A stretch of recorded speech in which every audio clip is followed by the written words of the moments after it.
அல்லேலூயா.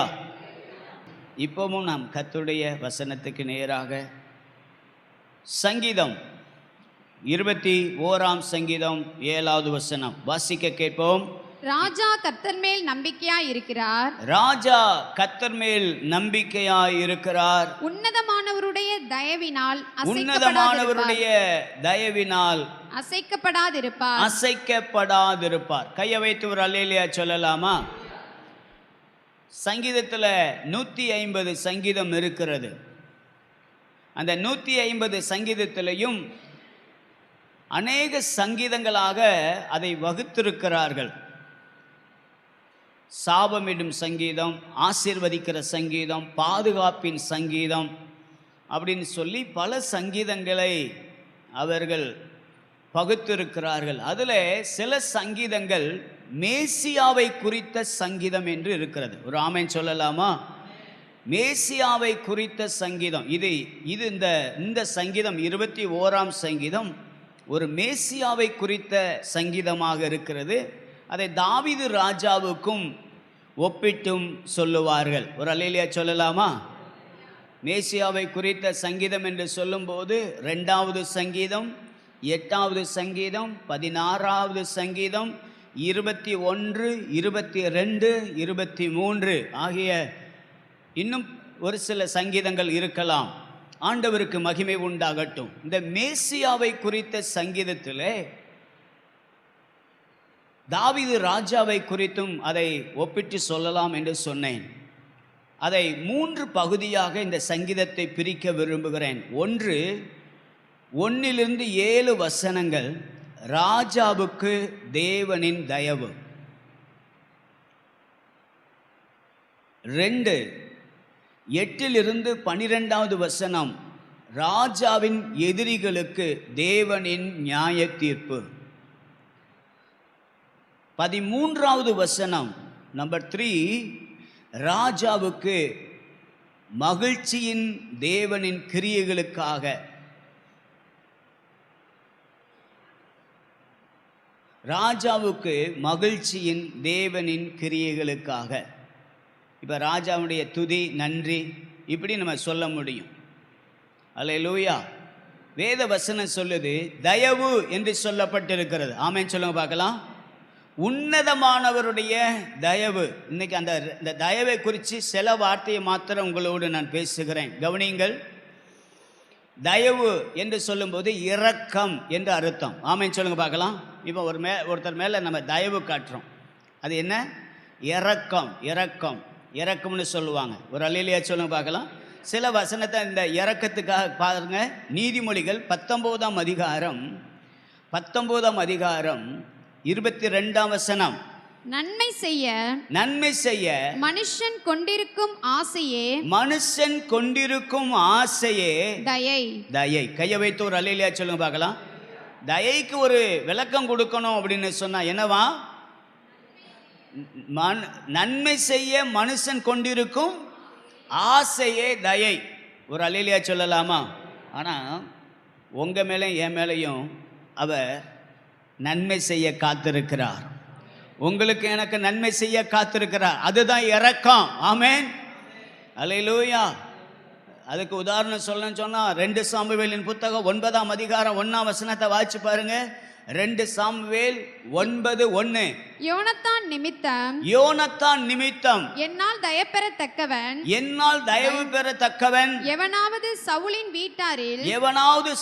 வீட்டாரில் இன்னும் மீதியாய் இருக்கிறவன் உண்டா என்று தாவீது கேட்டான். கையை வைத்து ஒரு அல்லேலூயா சொல்லலாமா? ராஜபுத்திரர்கள் எல்லாரையும் அழித்து விட்ட ஒரு நிலையில இந்த மேவிபோசேத் என்கிறதான மனுஷன் மாத்திரம், அவன் உங்களுக்கு போன வாரம் பிரசங்கம் பண்ணியிருப்பாங்க, அவன் ஒரு இடத்துல மதிக்கப்படாதவனாக இருக்கிறான். ஆனால் சவுலுடைய காலத்தில் சவுலுடைய குமாரனைய யோனத்தானும் தாவீதும் ஸ்திரீகளுடைய சிநேகத்தை பார்க்கலும் மேன்மையான சிநேகத்தோடு இருந்தாங்க. கையை வைத்து ஒரு ஆமென் சொல்லலாமா? அல்லேலூயா. ஆனால் சவுலும் யோனத்தானும் ஒரே நாளில் மரித்து போனாங்க. பின்பு தாவீது ராஜ்யபாரத்துக்குள்ளே வருகிறான். அந்த ராஜ்யபாரத்துக்குள்ளே வரும்போது அவன் சொல்லுறான், சவுலின் வீட்டாரிலே நான் யோனத்தானின் நிமித்தமாக சவுளுடைய வீட்டாரில் யாராவது நான் தயவு செய்வதற்கு யாராவது இருக்காங்களான்னு கேட்டபோது அப்பொழுதுதான் ஒருவன் நினைவு கூறப்படுகிறான். அவன் மேவி போசேத் என்கிறதான ஒரு மனிதன். கையை வைத்து ஒரு அல்லேலூயா சொல்ல பார்க்கலாம். இதுவரைக்கும் யாராலும் கண்டுகொள்ளப்படாத அந்த மேவி போசேத் இன்றைக்கு அவன் சொல்றான், இனிமேல் அவனை என்னிடத்தில் கொண்டு வாருங்கள், அவன் என்னுடைய மேஜையில டெய்லி சாப்பிட வேண்டும். ஒரு அல்லேலூயா சத்தமா சொல்லுங்க பார்க்கலாம். எங்கேயோ கடந்தவனுக்கு ராஜா ஒரு தயவு வச்ச போது ராஜ மேஜையிலே அவனுக்கு ஒரு பந்தியை கர்த்தர் ஏற்படுத்தி வைத்திருந்தார்.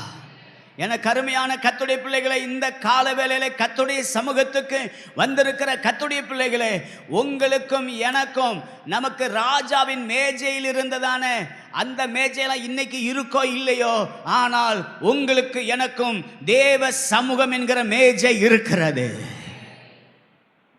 ஒரு அல்லேலூயா சத்தமா.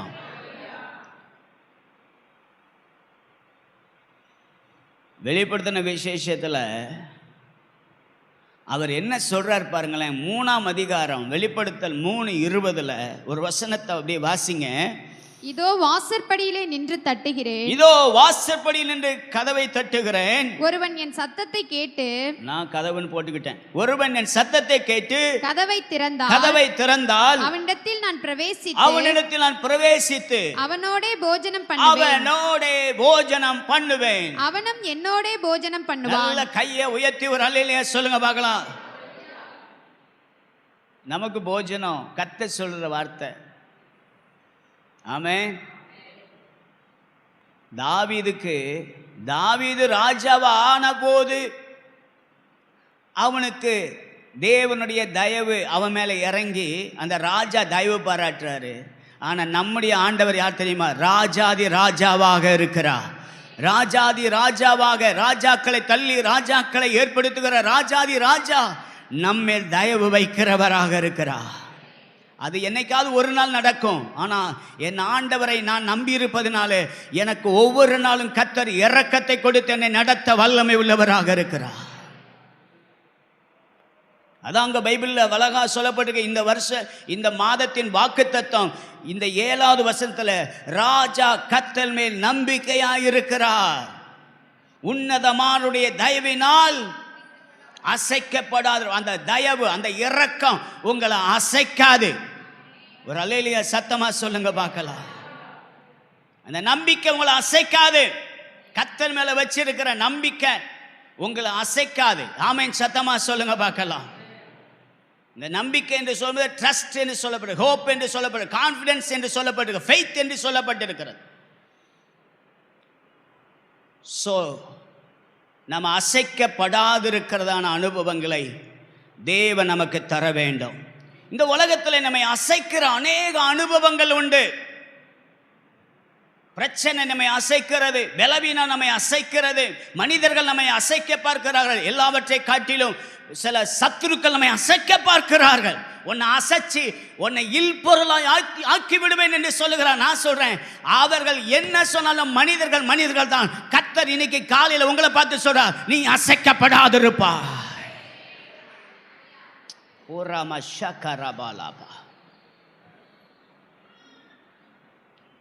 ஒரு 2 மனிதர்களை உங்களுக்கு முன்பதாக நிறுத்தி, ஒருவன் அசைக்கப்படாதிருந்தான், ஒருத்தன் அசைக்கப்பட்டான்.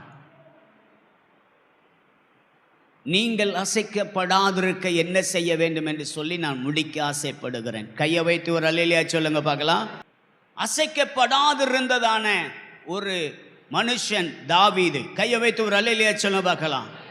தாவீது அசைக்கப்படாதிருக்க ஒரு 3 காரணத்தை இன்னைக்கு காலையில், பல காரணங்களை நீங்கள் வேதத்தில் வாசிக்கும் போது நீங்கள் தெரிந்தெடுக்கலாம். ஆனால் இன்றைக்கு காலையில் தியானத்திற்காக ஒரு 3 காரியத்தை, தாவீது அசைக்கப்படாதிருக்க 3 காரியம். ஏன்னா தேவனுடைய தயவு அவனுக்கு இருந்து கொண்டே இருந்தது. கையை வைத்து ஒரு ஆமென் சத்தமா சொல்லுங்க பார்க்கலாம். தாவீது 7 அல்லது 8 பெரிய யுத்தங்களை பண்ணினான். ஆனா இந்த யுத்தத்தில் எதிலேயுமே அவனை யாரும் முறியடிக்க முடியவில்லை. இன்னும் சொல்ல போனால் தனிப்பட்ட மனிதர்கள் அவனை எதிர்க்க வேண்டும் என்றும், இன்னும் சொல்ல போனால் இந்த சவுலே இவனை கொல்ல வேண்டும் என்று பல முறை முயற்சித்தும் தேவன் தயவினால் பாதுகாக்கப்பட்டார். ஒரு அல்லேலூயா சொல்லுங்க பார்க்கலாம். நீங்கள் சிக்லாக்கின் அனுபவத்துக்குள்ளே போனால் கூட இருந்தவங்களும் என்ன செஞ்சாங்க? கல்லெறியதுக்கு கல் எடுத்தாங்க. சில நேரத்தில் நமக்கு வேற யாரெல்லாம் எதிரிலாம் கிடையாது. யார் எதிரி? ஏமா? கூட இருக்கிறவங்க. ஆனால் பைபிளில் இன்னொரு வசனம் சொல்லப்பட்டிருக்கு, உன் வீட்டாரே உனக்கு சத்துரு. நம்முடைய சத்துரு வேற எங்கேயும் இருக்க மாட்டாங்க. எங்கே தான் இருப்பாங்க? சொல்லுங்களேன். தாவீதுக்கு நடந்ததை சொல்லுங்கள். அவனோடு இருந்தவர்கள் தான் சத்துருக்களாக இருந்தார்கள். எனக்கு அருமையானவர்களே, இந்த வார்த்தையை கேட்கிற நீங்கள், தாவீது அசைக்கப்படாதிருக்க அவனிடத்தில் இருந்த 3 காரணங்கள். 1, வாசிங்க சங்கீதத்தின் புத்தகம் 16ஆம் சங்கீதம் 8வது வசனம். கர்த்தரை எப்பொழுதும் எனக்கு முன்பாக வைத்திருக்கிறேன். கர்த்தரை எப்பொழுதும் எனக்கு முன்பாக வைத்திருக்கிறேன். அவர் என் வலது பாரிசத்தில் இருக்கிறபடியால், அவர் என் வலது வருஷத்தில் இருக்கிறபடியால் நான் அசைக்கப்படுவதில்லை. நல்ல சத்தம் அவர் அல்லேலூயா சொல்ல பார்க்கலாம். எந்த ஒரு மனிதன், எந்த ஒரு தேவனுடைய பிள்ளை கர்த்தருக்கு முன்பதாக, நான் கர்த்தரை எனக்கு முன்பாக வைத்திருக்கிறேன், அவர் என் வலது பாரிசத்தில் இருக்கிறார் என்று சொல்வீர்களானால் உங்களை அசைக்க எந்த வல்லமையாலும் முடியாது. ஆமென். மனிதர்களோ, பிசாசோ, சூனியமோ, வேற எந்த வல்லமையும், பொறாமையின் ஆவிகளோ, எந்த வல்லமையும் உங்களை கீழே இழுக்க விடாது. இழுக்க கர்த்தர் விடவும் மாட்டார். அசைக்கப்படாதிருக்க கர்த்தரை எங்க வச்சிருக்கீங்கிறது தான் ரொம்ப முக்கியமான பாயிண்ட். யாரை முன்னாடி வைக்கிறீங்க? பணமா, இல்லை மக்களா? மனிதர்களுக்காக கர்த்தருடைய சமூகத்தை விட்டுறாதீங்க. மனித உறவுக்காக தேவ உறவை விட்டுறாதீங்க.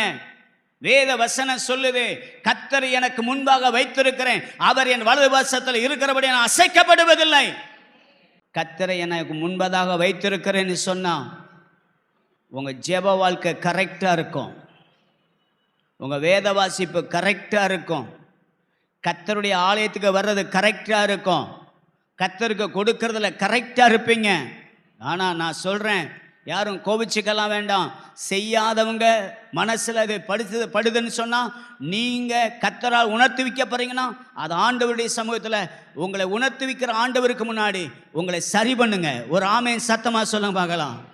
உங்கள் கையில் வருகிற வருமானத்தில் கர்த்தருக்காக உண்மையாக நிற்கிறீங்களா? அசைக்கப்படாமல் இருக்கணும்னு சொன்னால் வேத வசனம் சொல்லுகிறது, கர்த்தரை எனக்கு முன்பதாக வைத்திருக்கிறேன், அவர் என் வலது பாரிசத்தில் இருக்கிறபடியா நான் அசைக்கப்படுவதில்லை. இந்த தாவீது கர்த்தரை முன்னாடி வச்சதுனால அவனுக்கு வந்த எந்த பிரச்சனையும் அவனை அசைக்கவில்லை. கை வைத்து ஆமென் சொல்லலாமா? நம்பர் 2, வேகமாக வாசிக்கும்படி விரும்புகிறேன். 1 சாமுவேலின் புத்தகம் 30ஆம் அதிகாரம் 8வது வசனம். தாவீது கர்த்தரை நோக்கி, நான் அந்த தண்டை பின்தொடர வேண்டுமா? அதை பிடிப்பேனா என்று கேட்டான். அதற்கு அவர், அதை பின்தொடர், அதை நீ பிடித்து சகலத்தையும் திருப்பிக் கொள்வாய் என்றார். நன்றாய் கவனியுங்கள். தாவீதுடைய வாழ்க்கையில் அசைக்கப்படாதிருப்பதற்கு முக்கிய காரணம், 2வது காரணம், தனக்கு தோல்வி வரும் போதெல்லாம் கர்த்தரிடத்தில் விசாரிக்கிற அனுபவம் அவனுக்கு இருந்தது. கர்த்தருடைய சமூகத்துக்கு மகிமை உண்டாகட்டும். ஒரு அல்லேலூயா சத்தமா சொல்லுங்க பார்க்கலாம். அல்லேலூயா. நன்றாய் கவனித்துக் கொள்ள உங்களை அன்போடு கேட்கிறேன். இந்த வசனத்தை கேட்கிற நீங்க உங்களுடைய பிரச்சனைக்கு யாரை பார்க்குறீங்க? என் தேவை வரும்போதெல்லாம், என் பிரச்சனை வரும்போதெல்லாம், இதுக்கு என்ன ஆண்டவரே பிரச்சனை? நான் ஒரு தோல்வியை சந்திச்சிருக்கிறேன், நான் இல்லாத நேரத்தில் இப்படி ஒரு சம்பவம் நடந்திருக்குது, நான் இருக்கும்போதே இப்படி ஒரு காரியம் நடக்குது, என்ன பிரச்சனை? கர்த்தரிடத்தில் விசாரிக்கும் போது கர்த்தர் சொல்லுகிற வார்த்தை, நீ சகலத்தையும் திருப்பிக் கொள்ளுவாய் என்ற வார்த்தை வரணும். அவர்கிட்ட விசாரிக்கிற அனுபவம் உங்களுக்கு இல்லைன்னு சொன்னா, தயவு செய்து சொல்றேன், நீங்க இன்னையிலேருந்து விசாரிக்க ஆரம்பிங்க. சில நேரத்தில் நம்ம எல்லாமே பர்ஃபெக்ட்னு நினைச்சுக்கிறோம், அப்படிதானா? நம்ம எல்லாருமே பூரணம் நினைச்சுக்கிறோம். நான் ஜெபிக்கிறேன், நல்லா ஜெபிக்கிறேன், நான் வேத வாசிக்க நல்லா வேத வாசிக்கிறேன், சபைக்கு நல்லா போறேன். இதுதான் இன்னைக்கு நிறைய பேருக்கு ஏமாற்றத்தை கொண்டு வருது. இல்ல, உங்க வாழ்க்கையில ஃபெயிலியர் வரும்போதெல்லாம் அதுக்கு காரணம் என்ன? விசாரிக்கீங்களா? தாவீது விசாரிச்சான். விசாரித்த போது கர்த்தர் சொல்றார், அடுத்த வசனத்தை அவர் சொல்லும்போது சொல்ற, நீ சகலத்தை என்ன செய்வாய்? திருப்பிக் கொள்ளுவாய். 19ஆம் வசனத்தை அப்படியே வாசிச்சிருங்கப்பா. அவர்கள் கொள்ளையாடி கொண்டு போன எல்லாவற்றிலும் சிறியதிலும் பெரியதிலும் குமாரரிலும் குமாரத்திகளிலும் ஒன்றும் குறைபடாமல் எல்லாவற்றையும் தாவீது திருப்பிக் கொண்டார். ரெண்டாவது, உங்க வாழ்க்கையில் நீங்க அசைக்கப்படாது இருக்கணும்னா, பிரச்சனை வரும்போது, போராட்டம் வரும்போது தேவ சமூகத்துல தான் போய் விழணும். ஆமென் சொல்லுங்க பார்க்கலாம். பாஸ்டர்கிட்ட கூட லேட்டா தான் வரணும், நீங்க தேவ சமூகத்துல தான் போய் விழணும். ஒரு அல்லேலூயா சத்தமா. பாஸ்டர்கிட்ட வந்த பாஸ்டர் கன்ஃபார்ம் பண்ணுவார், கர்த்தருடைய ஆவியானவரை ஏவி சொல்லுவார், நீ இந்த பிரச்சனையில் இருக்க, கர்த்தர் இந்த பிரச்சனை உன்னை தூக்கி எடுப்பா. எத்தனை பேர் ஆமென் சொல்ல முடியும்? நல்லா கவனிங்க. கர்த்தர் சமூகத்தை எந்த மனுஷன் நோக்கி பார்க்கறானோ அவனுடைய முகம் ஒரு நாள் வெட்கப்பட்டு போவதில்லை. ஹல்லேலூயா. உங்க முகம் வெட்கப்படாம, உங்க காரியத்தில் கர்த்தர் உங்களை அசைக்க விடாம இருக்கணும்னு சொன்னா, பிரச்சனை, போராட்டம், சில நேரம் இழப்புகள் வரும், சில நேரம் சில பொருளாதார நஷ்டங்கள் வரும், கஷ்டங்கள் வரும். ஆண்டவர்கிட்ட போய் நீங்க விசாரிக்கணும், ஏன் ஆண்டவரே இது என் வாழ்க்கையில வந்துச்சு, என்ன மாத்துங்க ஆண்டவரே நம்ம சொல்லி கேட்கணும். எத்தனை பேர் ஆமென் சொல்றீங்க? தாவீது அசைக்கப்படாது இருக்க. 2 சாமுவேல் 24ஆம் அதிகாரம் 17ஆம் வசனம். ஜனத்தை உபாதிக்கிற தூதனை தாவீது கண்டபோது, ஜனங்களை உபாதிக்கிற தூதனை தாவீது கண்டபோது அவன் கர்த்தரை நோக்கி, இதோ நான் தான் பாவம் செய்தேன், நான் தான் அக்கிரமம் பண்ணினேன், இந்த ஆடுகள் என்ன செய்தது, உம்முடைய கை எனக்கும் என் தகப்பன் வீட்டுக்கும் விரோதமாய் இருப்பதாக என்று விண்ணப்பம் பண்ணினான். கையை வைத்து ஒரு அல்லேலூயா சத்தமா சொல்லுங்க பார்க்கலாம். தாவீது 24வது அதிகாரம் ஆரம்ப வசனத்தை வாசிங்க, முதல் வசனத்தை வாசிங்க. கர்த்தருடைய கோபம் திரும்ப இஸ்ரவேலின் மேல் மூண்டது. இஸ்ரவேல் யூதா என்பவர்களை இலக்கம் பார் என்று அவர்களுக்கு விரோதமாய் சொல்லுகிறதற்கு தாவீது ஏவப்பட்டான். நல்லா கவனிங்கம்மா. தாவீது ஏவப்பட்டான். அவனுடையதான உண்மையான சேவகன் சொல்றான், இது ஆண்டவருக்கு தெரியாத ஒன்றும் இல்லை ராஜா, நீங்க இதை செய்ய கூடாது. அந்த வசனத்தை மாத்திரம் வாசிங்கப்பா, வாசிங்க. அப்பொழுது யோவாப் ராஜாவை பார்த்து, ராஜாவாகிய என் ஆண்டவனுடைய கண்கள் காணும்படி உம்முடைய தேவனாகிய கர்த்தர் ஜனங்களை இப்பொழுது இருக்கிறதை பார்க்கிலும் 100 மடங்கு அதிகமாய் வர்த்திக்க பண்ணுவாராக. 100 மடங்கு அவர்களை வர்த்திக்க பண்ணுவாராக. ஆனாலும் என் ஆண்டவனாகிய ராஜா இந்த காரியத்தை விரும்புகிறது என்ன என்றான். இந்த காரியத்தை விரும்புகிறது என்ன என்று கேட்டான். கையை வைத்து ஒரு அல்லேலூயா சொல்ல பார்க்கலாம். 4வது வசனத்தை அப்படியே வாசிமா. ஆகிலும் யோவாபும் ராணுவ தலைவரும் சொன்ன வார்த்தை செல்லாதபடிக்கு கவனிங்க, ராஜா சொன்னாரு, ஆனா இவங்க அதுக்கு மாறுத்தரம் சொல்றாங்க, அப்படி செய்ய வேண்டாம் அப்படின்னு சொல்றாங்க. ஆனா ராஜா அவங்க சொன்னது அவங்க என்ன செய்யல, செல்லல. சில நேரம் நம்ம சொல்றது மற்றவங்களுக்கு தெரியாது, புரியாது, செல்லாது. ஏழையுடைய வார்த்தை என்ன செய்யாதான், எடுபடாதும்பாங்க. ஏழையுடைய வார்த்தை எடுபடாது. ஆனா இந்த யோவாபுடைய வார்த்தை அங்க எடுபடல. ராஜா சொன்னதுதான் அப்படிங்கிற மாதிரி அவர் போயிட்டு இருக்கார். அதனால பிரச்சனை வந்துச்சு. ஒரு அல்லேலூயா சொல்லி பார்க்கலாம். என்ற ஒரு பெரிய தப்பா, என்றது ஒரு பெரிய தப்பா, இஸ்ரவேல் மக்களை என்றது ஒரு பெரிய தப்பா. ஏன் இது ஆண்டவருடைய சமூகத்தில் விரோதமா மாறுனுச்சு? அதுக்கு ஆண்டவர் ஒரு கட்டளை வச்சிருந்தார். ஆண்டவர் அதுக்கு ஒரு கட்டளை வச்சிருந்தார். என்ன கட்டளை? நீங்க இஸ்ரவேலை எண்ணணும்னு சொன்னா வாசிங்க. நீ இஸ்ரவேல் புத்திரரை அவர்கள் இலக்கத்தின்படி கணக்கு பார்க்கும் பொருட்டு, நீ இஸ்ரவேல் புத்திரரை அவர்கள் இலக்கத்தின்படி கணக்கு பார்க்கும் பொருட்டு அவர்களை எண்ணும் போது அவர்களுக்குள்ளே ஒரு வாதை உண்டாகாதபடிக்கு அவர்களில் ஒவ்வொருவனும் எண்ணப்படும் சமயத்தில் தன் ஆத்துமாவுக்காக கர்த்தருக்கு மீட்கும் பொருளை கொடுக்க கடவன். கர்த்தருக்கு என்ன செய்யணும்? மீட்கும் பொருள். என்னவா? என்ன மீட்கும் பொருள்? எண்ணப்படுகிறவர்களின் தொகையிலே சேருகிற ஒவ்வொருவனும் பரிசுத்த ஸ்தலத்தில் சேக்கல் கணக்கின்படி அரை சேக்கல் கொடுக்க வேண்டும். கையை வைத்து ஒரு அல்லேலூயா சத்தமா சொல்லுங்க. அரை சேக்கல் கொடுக்க வேண்டும். கையை வைத்து ஒரு அல்லேலூயா சொல்லுவோம்.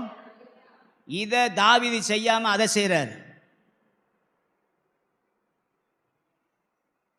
நல்லா கவனிங்க. என்றதுல ஆர்வம் உள்ளவன், ஆனா கர்த்தருக்கு செலுத்துறதுல ஆர்வமா இல்ல.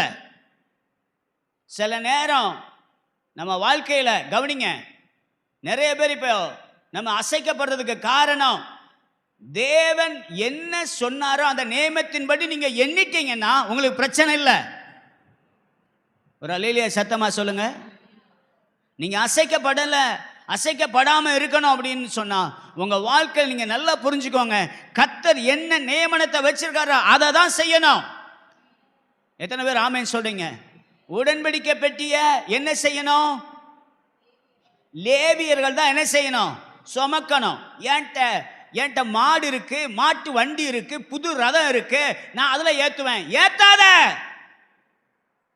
நீ அசைக்கப்பட்டுருவ.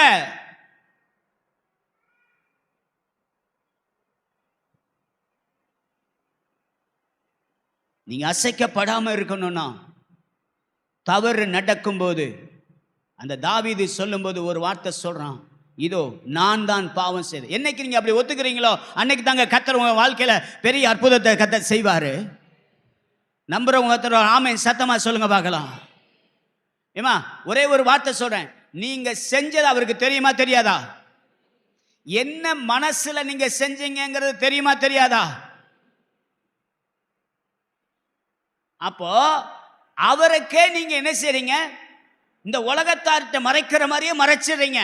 இப்ப சொல்லுங்க, நான் தான் ஆண்டவரை பாவம் செய்தேன், என் வீட்டுக்கு வர வேண்டிய ஆசீர்வாதத்தை நான் தான் தடுத்தேன், நான் தான் அதுல சரியில்லைன்னு சொல்லி நான் தான் ஆண்டவரை என்று ஒப்புக்கொள்வீர்கள். ஆனால் இன்னைக்கு நான் சொல்றேன், உங்க வாழ்க்கை அசைக்கப்பட்ட வாழ்க்கை இருந்தாலும் அதை அசைக்கப்படாத வாழ்க்கையை கர்த்தர் மாற்ற வல்லமை உள்ளவரா இருக்கிறார். நீங்க புருஷன்ட்ட சொல்லாம இருக்கலாம், இல்ல மனைவிட்ட சொல்லாம இருக்கலாம், இல்ல பிள்ளைகிட்ட சொல்லாம இருக்கலாம், பாஸ்டர்ட்ட சொல்லாம இருக்கலாம், இல்ல உலகத்துக்கே தெரியாம இருக்கலாம். ஆனா நீங்க தேவ சமூகத்துல கர்த்தாவே நான் இந்த பாவத்தை நான் தான் செய்தேன், என்ன மன்னியும் என்று சொல்லி கேட்கும் போது உடைய மனம் திரும்புதலை கர்த்தர் பார்க்கிறார். எத்தனை பேர் ஆமென் சொல்ல முடியும்? உங்க மனம் திரும்புதலை பார்த்து தான் கர்த்தர் கிரியை செய்வார். எத்தனை பேர் ஆமென் சொல்றீங்க? செய்வேன்னு சொன்னதை செய்யாம விட்டது எங்க? கர்த்தர் நான் செய்ய போறேன், நான் அழிக்க போறேன் அப்படின்னு சொல்லிட்டு அவர் அழிக்காம விட்ட இடம் எது? சூப்பர், நினிவே. ஏன்னா அந்த வசனத்தை நீங்க வாட்சி பாருங்க. அந்த வசனத்தை மாத்திரம் வாட்சி முடிக்க போறோம். கர்த்தருடைய நாமம் மகிமைப்படட்டும். அவர்கள் தங்கள் பொல்லாத வழியை விட்டு திரும்பினார்கள் என்று, அவர்கள் தங்கள் பொல்லாத வழியை விட்டு திரும்பினார்கள் என்று தேவன் அவர்களுடைய கிரியைகளை பார்த்து, என்னவா எதை பார்த்தாரோ? ஒரு அல்லேலூயா சத்தமா? இந்த வீட்டுக்கு ரட்சிப்பு வந்தன்னு எப்ப சொன்னாரு? அவன் சொல்றான், என் ஆசிய பாதி என்ன செய்றேன்? ஏழைகளுக்கு கொடுக்குறேன். நான் யார்ட்டையா அநியாயமா வாங்கியிருந்தா என்ன செய்வேன்? நாளத்தனையா திரும்ப கொடுப்பேன். இதை சொன்ன உடனே கர்த்தர் சொல்றார், இந்த வீட்டுக்கு ரட்சிப்பு வந்தது. உங்க உள்ளத்தில் இருக்கிற அந்த மனம் திரும்புதல் வாயினால அறிக்கை செய்யும் போது கர்த்தர் அதை பார்க்கிறார். உள்ளத்தையும் பார்ப்பாரு, வாயும் பார்ப்பார். அல்லேலூயா சொல்லுங்க பார்க்கலாம். ஆனா உள்ளத்துக்குள்ள இருக்கிறத மனுஷங்க பார்க்க மாட்டான். ஏலி யாரை பார்த்தா? யாரை பார்த்தான்? அண்ணாவுடைய வாயை பார்த்தான். ஆனா கர்த்தர் வாயை பார்க்கிறவர் இல்ல, உள்ளத்தை பார்க்கிறார். திருச்சபையே, இன்னைக்கு இந்த இடத்துல வந்திருக்கிற நீங்க எத்தனை பேர் உங்க உள்ளத்தை கர்த்தருக்கு முன்னாடி, நான் தான் பாவம் செஞ்சேன் ஆண்டவரே என்ன மன்னிங்க அப்படின்னு உண்மையா என்னைக்கு ஒத்துக்கொள்றீங்களோ, இன்னைக்கு நான் சொல்றேன், நீங்க வீட்டுக்கு போய் சேர்றதுக்கு முன்னாடி கர்த்தர் உங்களுக்கு உங்க அற்புதத்தை கொண்டு வந்து நிப்பாட்டுவா. இருதயத்தில் எழுதியிருக்கீங்களா? தாவீது அசைக்கப்படாதிருக்க 3 காரியம். 1, கர்த்தரை தனக்கு முன்பாக வைத்திருந்தான். 2, பிரச்சனைகள் வரும்போது தன்னை கர்த்தருக்கு முன்னாடி தன்னை விசாரிக்கிறவனாக இருந்தான். நம்பர் 3, நான் செய்த பாவத்தை நான் தான் செய்தேன் என்று ஒத்துக்கொள்ளுகிற எந்த மனசு இருக்கிறதோ அந்த மனசை கர்த்தர் நிறைவாய் ஆசீர்வதிக்கிறார்.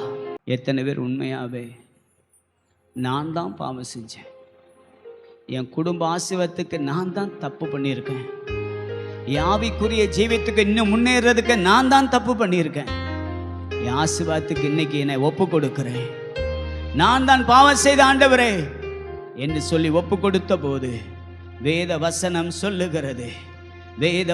சொல்லுகிறது, அங்கே தாவீது கர்த்தருக்கு ஒரு பலிபீடத்தை கட்டி சர்வாங்க தகன பலிகளையும் சமாதான பலிகளையும் செலுத்தினான். அப்பொழுது கர்த்தர் தேசத்துக்காக செய்யப்பட்ட வேண்டுதலை கேட்டறினார். இஸ்ரவேலின் மேல் இருந்த அந்த வாதை நிறுத்தப்பட்டது. இன்னைக்கு கர்த்தர் உங்களுக்கு அந்த கிருபையை கொடுத்து உங்களை நடத்துகிறார். உங்க பிரச்சனை நிறுத்தப்பட்டது, உங்க போராட்டம் நிறுத்தப்பட்டது, உங்க கலக்கம் நிறுத்தப்பட்டது, உங்க கண்ணீர் நிறுத்தப்பட்டது. ராபாலா கஷந்தராபா குராபாலாபா. ஹல்லேலூயா.